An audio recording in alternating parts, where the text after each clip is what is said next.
నమస్తే, నేను మీ Ashok Kumar. Welcome to our channel. Delhi liquor scam గురించి అందరికీ తెలుసు. ఏదేమైనా కూడా తెలంగాణ మాజీ ముఖ్యమంత్రి ముద్దు బిడ్డ కూడా జైలు జీతం అనుభవించి వచ్చారు. ఒక రాష్ట్ర ప్రభుత్వం అయితే కుప్పగూలిపోయింది. ఢిల్లీలోని అరవింద్ కేజ్రీవాల్ గారు సీఎం హోదాలో ఆయన అరెస్ట్ అయిపోయినారు. ఉప ముఖ్యమంత్రి మనీష్ సిసోడియా గారు అరెస్ట్ అయినారు. ఇంకా 4-5 మంది మంత్రులు కూడా అరెస్ట్ అయినారు.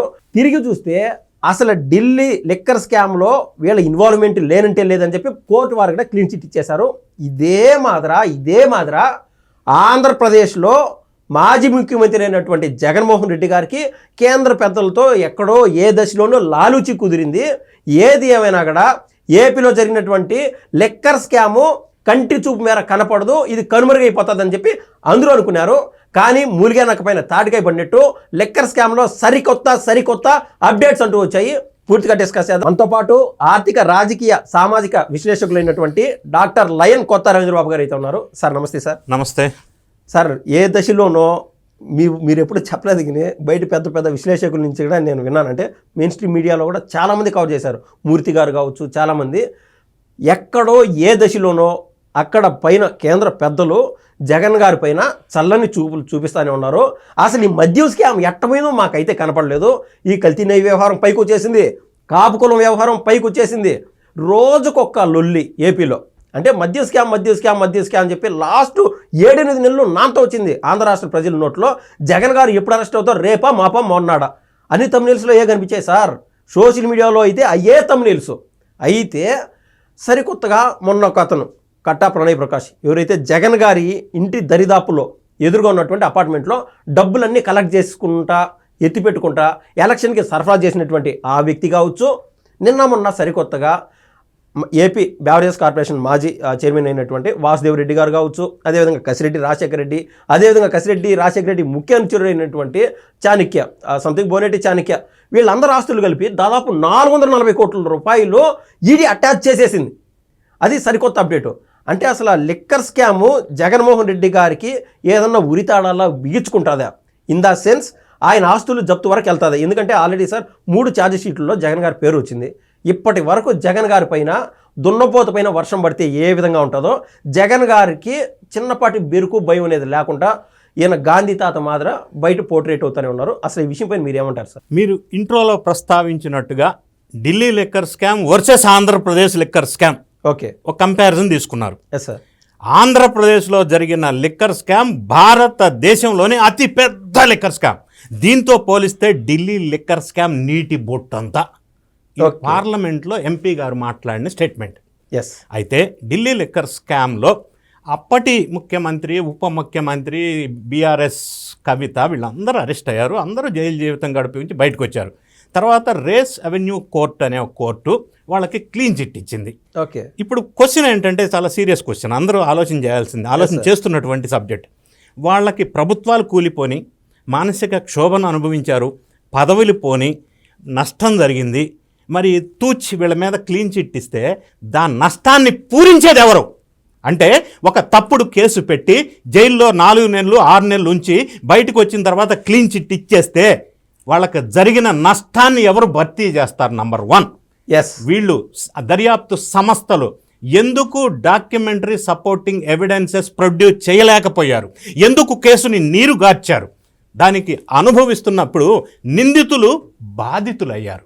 సమాజంలో పెద్దోళ్ళు, హై స్థాయిలో ముఖ్యమంత్రులుగా చేసిన వాళ్ళు నిందితులు బాధితులయ్యారు. వాళ్ళకి ఏ విధంగా న్యాయం చేయాలి? అందుకే కేజ్రీవాల్ క్వశ్చన్ చేశారు బయటకు వచ్చి కంట తడి పెట్టుకొని, మళ్ళీ ఇప్పుడు ఎలక్షన్ పెట్టండి, దానివల్లే కదా నేను ఓడిపోయాను, ఇప్పుడు పెట్టండి, దమ్ముంటే మళ్ళీ ఎలక్షన్లో తేల్చుకుందాం. మరి ఆయన పదవి పోయింది కారణం ఎవరు? ఈ liquor scam blame. Yes sir. So ఈ పరిణామాల నేపథ్యంలో సరే Rouse Avenue court clean chit ఇచ్చింది. తర్వాత దర్యాప్తు సంస్థలు పై కోర్టుకు వెళ్తున్నారు, అది వేరే విషయం. ఓకే. అయితే ఇక్కడ మొత్తం మీద ఢిల్లీ లిక్కర్ స్కామ్ 100 కోట్లు. Okay sir. ఇక్కడ అంటే కోర్టు వర్సెస్ దర్యాప్తు సంస్థల దర్యాప్తు సంస్థల వాళ్ళు ఆధారాలు తగినన్ని ప్రొడ్యూస్ చేయలేదు. ఓకే. అంటే వీళ్ళ మీద అక్యూజ్డ్ మీద ఉన్నటువంటి, ఇప్పుడు అక్యూజ్ ఏమి అసలు కేసు ఏంటి? వీళ్ళు లిక్కర్ పాలసీని మార్చారు. ఓకే. ఏపీ వర్సెస్ ఢిల్లీ మాట్లాడుకుంటే అక్కడ ఏం చేశారంటే గవర్నమెంట్ ఆధ్వర్యంలో ఉన్నటువంటి లిక్కర్ షాప్స్ని ప్రైవేట్ వాళ్ళకి ఇచ్చారు. ఓకే. ఆ విధంగా పాలసీ మాడిఫై చేశారు. దానివల్ల కొంత ముడుపులు అందినాయి అనేది అక్కడ ప్రధానమైన అలిగేషన్. సో ముడుపులు అందినట్టుగా ఎక్కడా కూడా రుజువు చేయబడలేదు. ఉమ్, పాలసీ మార్చినప్పుడు అది పాలసీ డెసిషన్. ఓకే. కొంతమందికి లబ్ధి జరగవచ్చు, కొంతమందికి నష్టం జరగవచ్చు.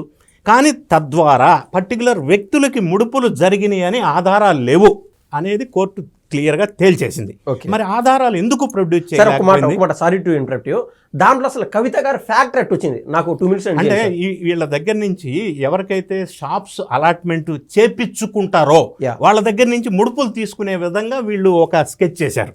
ఓకే. ప్రైవేట్కి ఇస్తున్నారు గవర్నమెంట్ నుంచి, యా. కాబట్టి వాళ్ళ దగ్గర ముడుపులు తీసుకొని వాళ్ళకి అలాట్మెంట్ చేశారు. ఆ విధంగా పాలసీ ఫ్రేమ్ చేశారు. కవిత గారి ఇంపాక్ట్ ఏంది అసలు? ఏమి ఢిల్లీ లిక్కర్ స్కామ్ కి ఏం గంట ఏమో సప్లైకి ఆ లిక్కర్ షాప్స్కి మధ్యలో మధ్యవర్తిగా వ్యవహరించి కొన్ని ముడుపులు తీసుకుంది. ఓకే. దాని ద్వారా ప్రభుత్వాన్ని, ఢిల్లీ ప్రభుత్వాన్ని ఇన్ఫ్లుయెన్స్ చేసి పాలసీ అట్లా డిజైన్ చేయించింది అనేది ఒక అభియోగం. ఎస్. సో సరే వీళ్ళందరూ వెళ్ళారు, బయటకు వచ్చారు. ఓకే. సో అది ఆ case.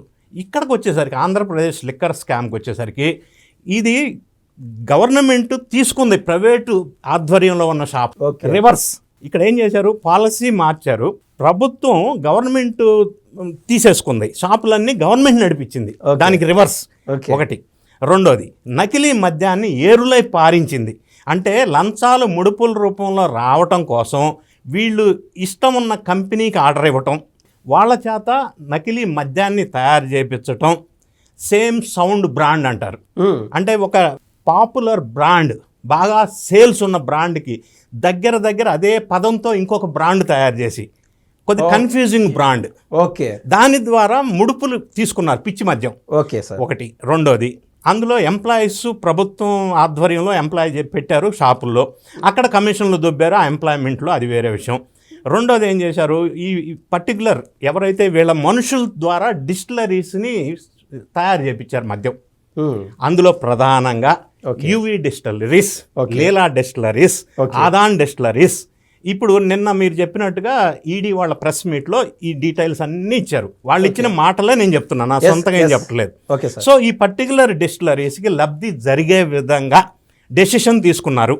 Okay. Number 2, manual ordering సిస్టాన్ని ఇంట్రడ్యూస్ చేశారు. ఆర్డర్ ఫర్ సప్లై అనే దాన్ని, అది ఆ సిస్టంలో ఉన్నదాన్ని, ఆటోమేటిక్ సిస్టంలో ఉన్నదాన్ని అట్లా ఉంటే ఏమవుతుందంటే ఆ సిస్టమ్ ఆటోమేటిక్గా ఎవరికి ఆర్డర్ ఇవ్వాలా, ఎంత ఆర్డర్ ఇవ్వాలా అనేది జనరేట్ అవుతుంది. అప్పుడు వీళ్ళ కోరుకున్న డిస్టిలరీస్కి ఆర్డర్ ఇవ్వడానికి కుదరదు. దాన్ని తీసేసి మాన్యువల్ ఆర్డరింగ్ సిస్టమ్ ఇచ్చారు. ఎందుకంటే అప్పుడు మాన్యువల్గా వీళ్ళ కోరుకున్న వాళ్ళకి ఆర్డర్ ఇస్తారు. ఓకే. ముడుపులు ఎవరు ఎక్కువ ఇస్తే వాళ్ళకి ఆర్డర్ ఇస్తారు. ఓకే. ఎవరు కల్తీ మద్యం సప్లై చేస్తే వాళ్ళకి ఆర్డర్ ఇస్తారు. లేదంటే వాళ్ళకు బిల్లుల విషయంలో కూడా ఆపేస్తారు. అన్ని వీళ్ళ చేతల్లో ఉంటాయి. అన్ని మాన్యువల్. ఓకే. ఎందుకు అట్లా చేయాల్సి వచ్చింది? సార్ నెంబర్ 1 ప్రైమరీ మీరు ఇంత చెప్పారు, బట్ బేసిక్ ఫౌండేషన్ లెవెల్లోనే అసలు ఒక పక్క నరేంద్ర మోడీ గారు ప్రధానమంత్రి స్థాయిలో cashless transactions make India better అన్నట్టు త్రూ ఆన్లైన్ ట్రాన్సాక్షన్ అంట, ఆయన ఏదో రకరకాల నినాదాలు తీసుకొచ్చారు సార్. అయితే ఇంత పెద్ద స్కామ్ ఒక్కొక్క రోజు 100 కోట్ల వ్యవధిలో కనీసం బిజినెస్ జరుగుతూ ఉంటుంది రాష్ట్ర వ్యాప్తంగా. ఇంత దాన్ని జగన్మోహన్ రెడ్డి గారు సునాయాసంగా విత్ క్యాష్ ట్రాన్సాక్షన్స్ అని ఎలా చేయగలిగారు సార్? అన్నిటికంటే ఆశ్చర్యకరమైన అంశం, నా బిగ్ క్వశ్చన్, ఓకే. ఎందుకు డిజిటల్ పేమెంట్ జరగలేదు, ఎందుకు ఓన్లీ క్యాష్ పేమెంట్ జరిగింది? ఎందుకంటే ఇటు నుంచి అటు, అటు నుంచి ఇటు, ఇద్దరు కమాలు ఉదర్ కమాలు ఇద్దరు.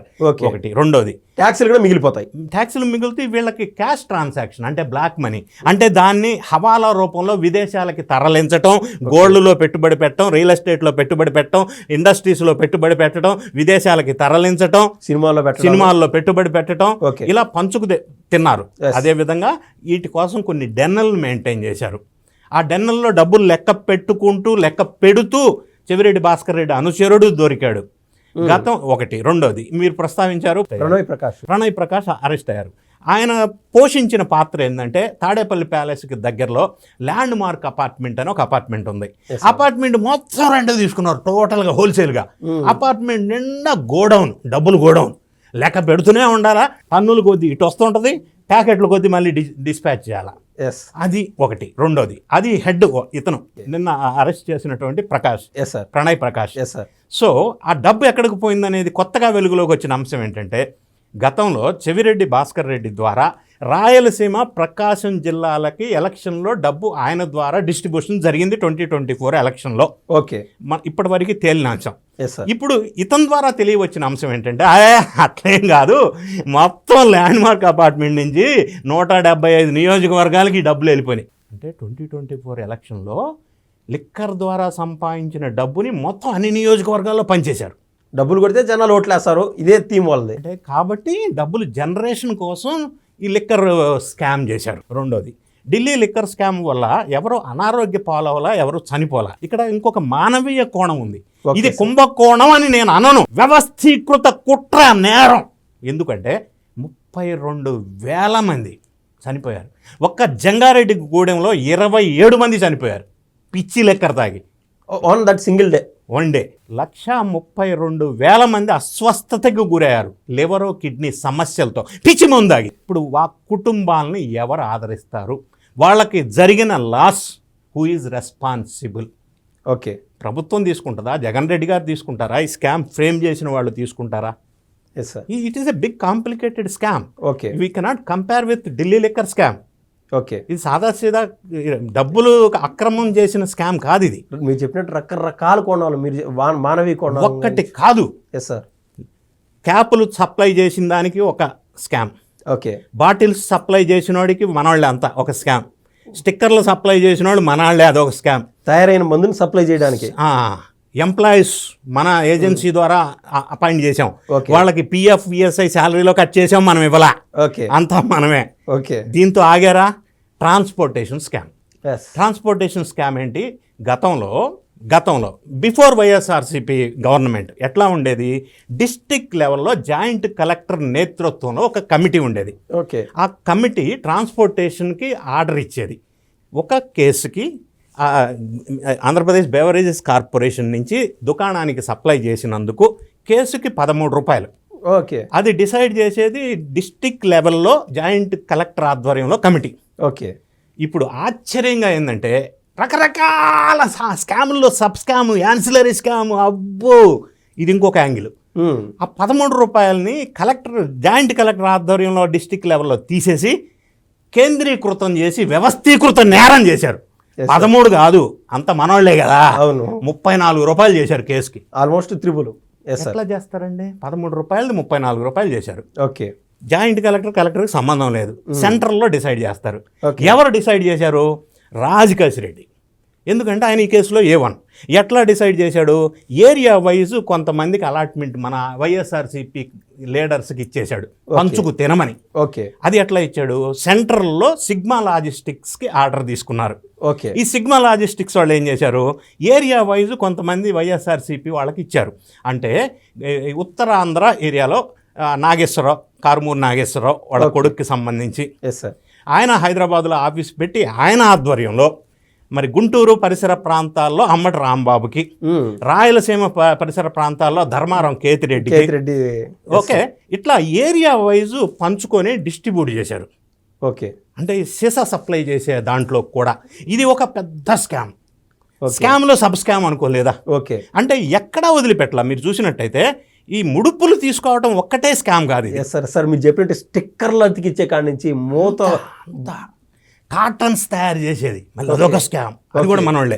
ఓకే, ఉన్న రేటు పెంచేసే మనోడికి ఇచ్చేసి సార్ మింగేసాయి. జగనన్న ఉద్యోగాలు ఇచ్చాడు అని అందరూ అంటా ఉంటే ఏమనుకున్నాను, మీ మాటలో నాకు స్పష్టంగా అర్థమవుతుంది. ప్రతి దశలో ఎంప్లాయ్మెంట్ క్రియేట్ చేసినాడు సార్ ఇక్కడ.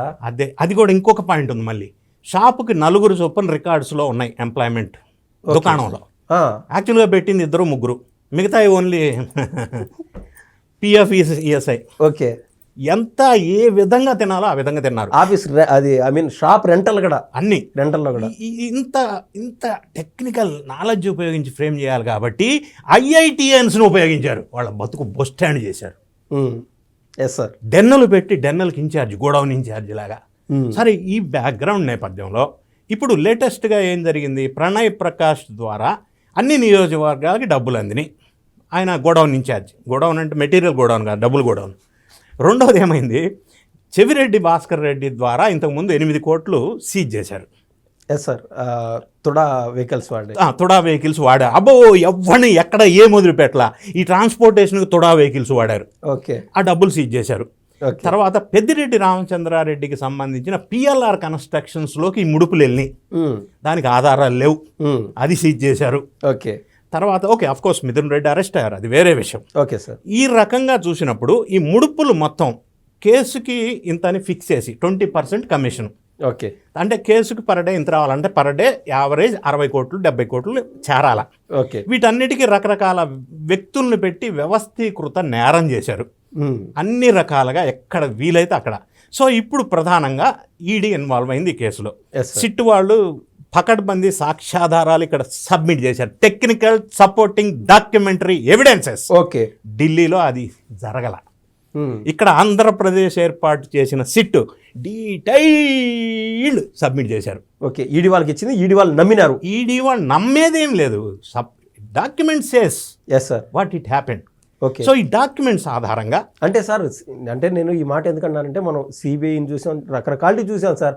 గతంలో వేరే కేసు కావచ్చు, అవినాష్ రెడ్డిని అరెస్ట్ చేయడానికి లేదా అతని ఆధీనంలోకి తీసుకొని ఆయన ప్రశ్నలు అడగడానికి సిబిఐ వాళ్ళు వస్తే ఒక ఏపీ గవర్నమెంట్లోని పోలీస్ అధికారులు కూడా అడ్డపడి సిబిఐని తరివేసినటువంటి దాఖలాలు చూసాం. అంటే వాళ్ళకి అంత పవర్స్ లేవు. అధికారం ఉంది కాబట్టి సిబిఐ వాళ్ళని బెదిరించి ఆ రోజు బాబాయ్ హత్య కేసులో అవినాష్ రెడ్డి అరెస్ట్ విషయంలో బెదిరించి పంపించారు. ఓకే. అంటే అరాచకాలు ఎన్ని చేయాలో అధికార దుర్వినియోగం ఉపయోగించి అన్ని చేశారు. ఓకే. సరే, అది సపరేట్ సబ్జెక్ట్ కాబట్టి. ఈ లిక్కర్ స్కామ్లో ఇప్పుడు ఏం చేశారు, ఎన్ఫోర్స్మెంట్ డైరెక్టరేట్ ఇన్వాల్వ్ అయింది. ఎక్కడైతే ఈ అమౌంట్ అంతా కూడా విదేశాలకి తరలి వెళ్ళిందో దాని వల్ల ఎన్ఫోర్స్మెంట్ డైరెక్టరేట్ ఇన్వాల్వ్ అయింది. ఎందుకంటే it attracts PMLA 2002 section, prevention of money laundering act 2002. Okay. దాని ప్రకారంగా ఇప్పుడు చాలా రకాలైన ఎవిడెన్సెస్ ఉండటం వల్ల చాలా మంది ఇంతకుముందు ఆస్తులు జప్తు చేశారు, రాజకేశిరెడ్డి ఆస్తులతో సహా. ఇప్పుడు ప్రజెంట్ లేటెస్ట్ ఏంటంటే చాణక్య, రాజకేశిరెడ్డి, ఆంధ్రప్రదేశ్ బేవరేజెస్ కార్పొరేషన్ ఎండీగా ఉన్న వాసుదేవరెడ్డి, వీళ్ళ ముగ్గురు ఆస్తులు నిన్న ఎన్ఫోర్స్మెంట్ డైరెక్టరేట్ వాళ్ళు అటాచ్ చేశారు 441.63 crores. ఓకే. ఈ అమౌంట్ అంతా కూడా రియల్ ఎస్టేట్, హైదరాబాద్ పరిసర ప్రాంతాల్లో మేడ్చల్ కావచ్చు, మహేశ్వరం కావచ్చు, ఇట్లా అవుట్స్కర్ట్స్ హైదరాబాద్ పరిసర ప్రాంతాల్లో real estate investments, movable and immovable properties including bank balances. Okay. అంటే ఫిక్స్డ్ డిపాజిట్స్ ఇంక్లూడింగ్ సేవింగ్స్ లో అన్ని చేశారు. Okay. Movable and immovable properties okay 441.63 crores seize చేశారు. ఇది లేటెస్ట్ నేపథ్యం. సో ఈ విధంగా చూసినప్పుడు ఇంకా ఎవరెవరి ఆస్తులు సీజ్ చేసే అవకాశం ఉంది అనేది మన ముందు ఇప్పుడు క్వశ్చన్ వినిపిస్తూ ఉంది. సో ఇప్పుడు వీళ్ళ ముగ్గురికి సంబంధించిన రోల్ ఎస్టాబ్లిష్ అయిన నేపథ్యంలో, సాక్ష్యాధారాలు ఉన్న నేపథ్యంలో వీళ్ళ దగ్గర నుంచి రికవరీ చేశారు. అయితే మీరు ఇందాక ప్రస్తావించారు, జగన్ రెడ్డి గారు ఎప్పుడు అరెస్ట్ చేస్తారు, చాలా కాలం నుంచి అరెస్ట్ అంటున్నారు, జరగటం లేదు. అంటే కసిరెడ్డి రాజశేఖర రెడ్డి తనంతట తాను పోయి బావిలో నుంచి డబ్బులు ఎత్తుకొని పోయి ఆయన ఇన్వెస్ట్మెంట్లు పెట్టుకొని ఇది చేయలే కదా సార్. అంటే మీరు చెప్పినట్టు ఒక వ్యవస్థ ఆయన చేస్తున్నా అంటే ఆయన సపోర్ట్ చేసినోడు కూడా నేరగాడే. వీళ్ళు ముగ్గురే కాదు కదా దీంట్లో. అయితే ఇప్పుడు తొందరపడి జగన్ రేపు అరెస్ట్ అవుతాడు, ఎల్లుండి అరెస్ట్ అవుతారని మనం ఇక్కడ కూర్చొని ప్రిడిక్ట్ చేయడం కరెక్ట్ కాదు సార్. ఆ ఉత్సుకత అయితే లేదు, డిలే అవుతుంది అనేది బాధ ఉంది. డిలే గురించి నేను రీజన్ చెప్తాను. ఢిల్లీ లిక్కర్ స్కామ్ 2021లో ఐడెంటిఫై అయింది. ఓకే.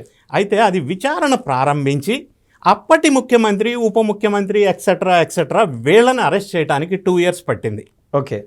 ఇప్పుడు Andhra Pradesh liquor scam investigation start అయ్యి 1 year అవుతుంది కదా.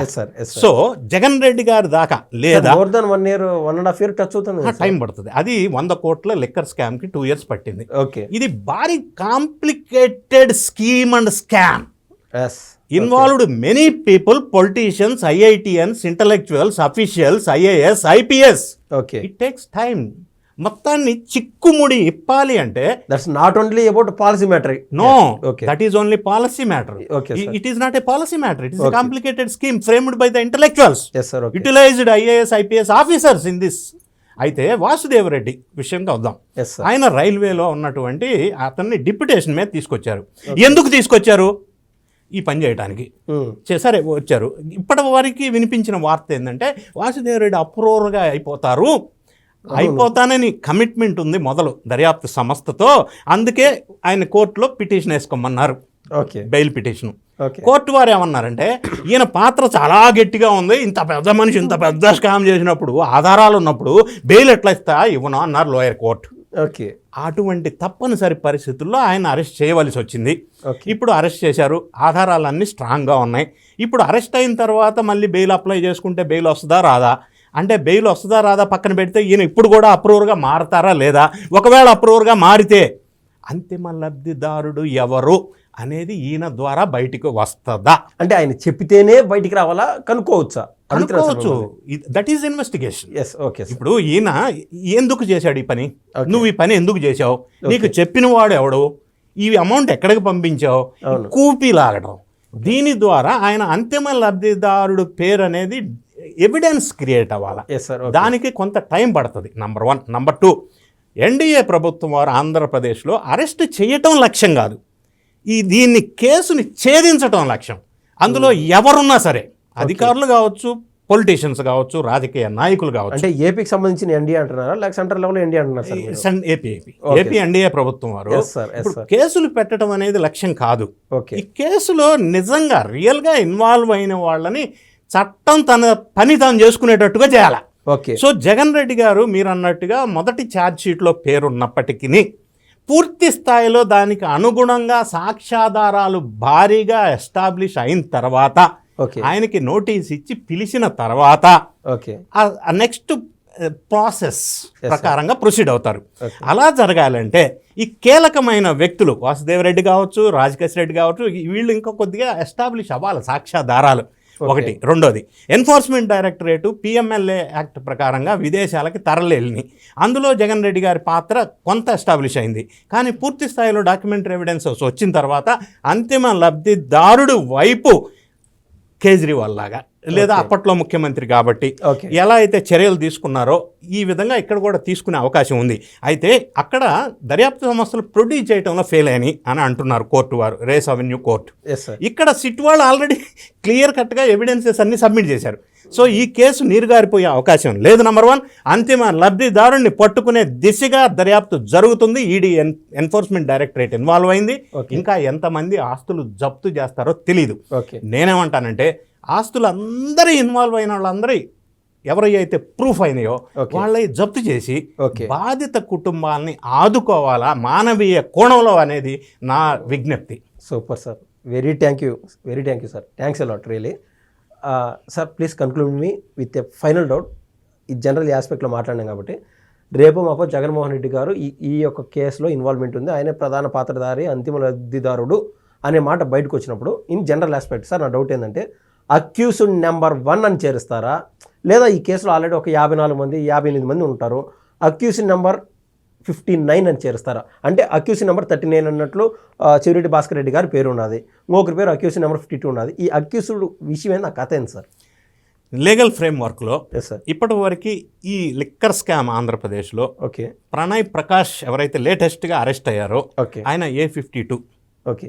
ఆయన అక్యూజ్డ్ 52. ఓకే. నెక్స్ట్ మీ క్వశ్చన్ ఏంటంటే, లీగల్గా జగన్ రెడ్డి గారి వైపు ఆధారాలు ఉంటే ఆయనకి అక్యూజ్డ్ ఏ నంబర్ కింద అనేది ఓన్లీ జగన్ అని కాదు సార్, ఎవరైనా కావచ్చు. అయితే ఇందులో ప్రాసెస్ ఏంటంటే, intensity of the crime, involvement and role of this accused person in this entire case, okay, దాన్ని బట్టి ఈ accused numbers may change.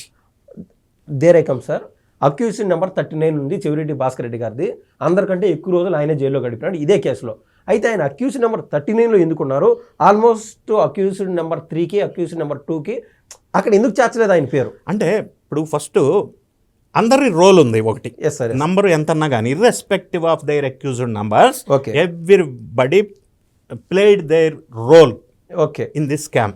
Okay. అయితే ఆ రోల్ క్రిటికాలిటీ, ఆ ఇన్వాల్వ్మెంట్, ఇంపాక్ట్, ఈ స్కామ్లో ఎంత ఇంపాక్ట్ చేశారు.